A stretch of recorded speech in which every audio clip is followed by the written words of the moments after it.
Welcome to Thoughts Can Change Your Life with me, Reverend Lee. Today, let's talk about focus.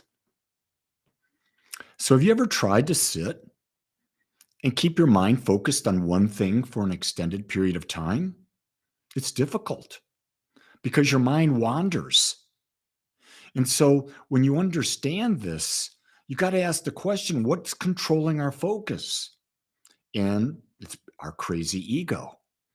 Our crazy ego that bounces from thing to thing to thing to thing. And then we tend to focus on what we've created habits of thinking about. So it's difficult to break those habits. It's difficult to come into alignment and choose to focus on one thing.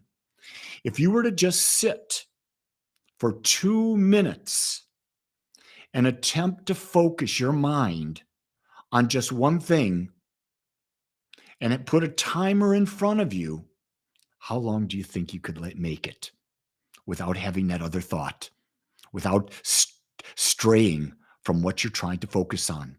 Probably seconds. You're saying, Lee, no, I can go longer than that. And I go, try it. Try it. Because it's amazing how our ego and our habits of thinking control us.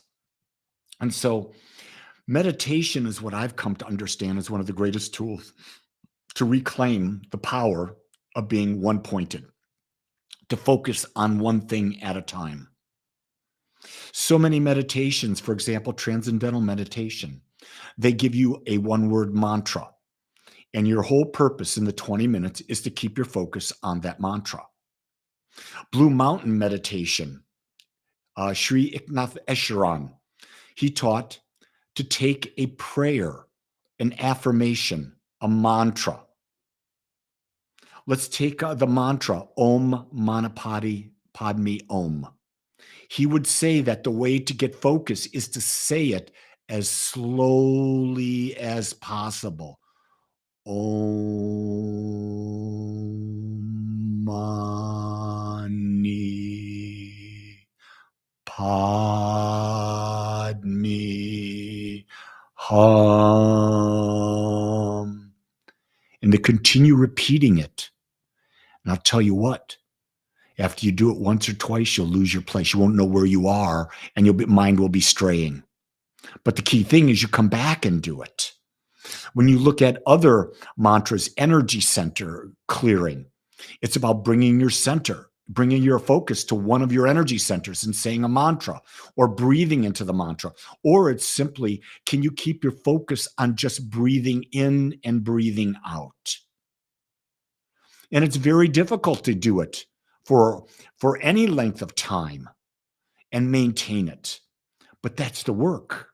Because the more you can control your focus, the more you control where your energy goes. The more you control where your energy goes, the more you control what you experience and what you create.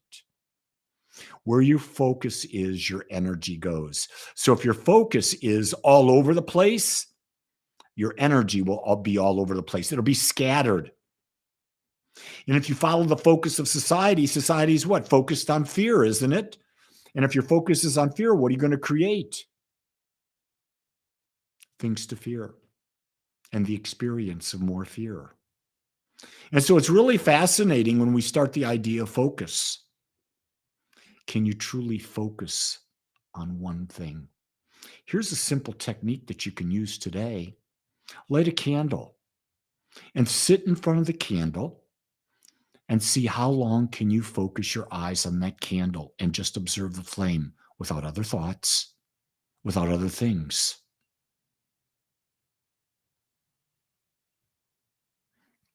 Thank you, Sandy. Sandy says, I love your meditations, the breath ones. Otherwise, I like the silence. Entering into the vortex is wonderful. You even open up your eyes and you do not know who you are or where you are. That's deep meditation. The breath meditations are the ones that I absolutely love the most at this time. And then from the breath going into silence, I like to incorporate the two. And I find that they're beneficial They benefit me the most in helping me focus. Now, people are going to say, well, Lee, you've been doing this since 1997. You're right, I have. And do I have complete total focus? No, I don't. That's why it's a daily practice for me, is because you never, never, you never beat the ego. You can get some battles in. And that's why you've got to meditate every day, because that ego, that's a stubborn little bugger. It wants to keep coming back, and it don't give up. It does not know the meaning of give up. And I don't think it's supposed to. As long as we have an ego in human body in this life, our job is, how can we manage it? How can we let that ego work for us? You see, we shouldn't be working for the ego. It should be working for us. And when we do that, we establish a healthy boundary. We establish a healthy relationship with our ego. And that's always the best thing. You can't get rid of the ego. So don't even bother trying, but manage it. You be the boss of it. Remember, you have a body and you have a mind, but they are not who you are. You are so much more than that when you open yourself up to the possibility. And when you go into the silence, you might experience that reality. With that, my beautiful ones, make this the best day ever. Remember, your focus is everything.